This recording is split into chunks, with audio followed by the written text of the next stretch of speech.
বিকেলের আকাশ কালো মেঘে ঢেকে গেছে। চারদিক নিস্তব্ধ। হঠাৎ করেই ঝমঝম করে নামল বৃষ্টি। শহরের এক কোণে ছোট্ট একটা টিনের ছাউনিঘর। তার বারান্দায় দাঁড়িয়ে আছে আরাফাত আর মেহজাবিন।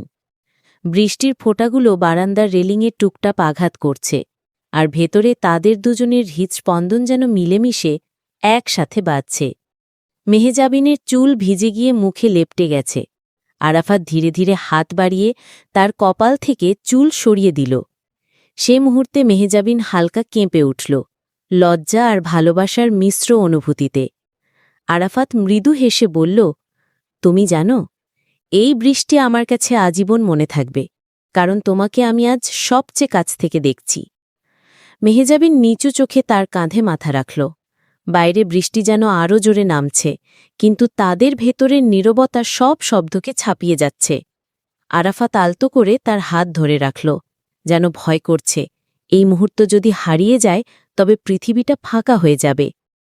মেহজাবিন আস্তে বলল, তুমি যদি আমার জীবনে না থাকতে তাহলে এই বৃষ্টিগুলো শুধু শীতল হতো, কিন্তু আজ এরা আমার হৃদয়ের উষ্ণতা বাড়িয়ে দিল। বৃষ্টির শব্দে পৃথিবী ডুবে গেল, তাদের চোখের ভাষা একে অপরকে সব কথা বলে দিল। তারা দুজন নীরবেই একে অপরকে আঁকড়ে রইল, যেন বৃষ্টির মতোই থেমে না যাওয়া ভালোবাসার প্রতিজ্ঞা।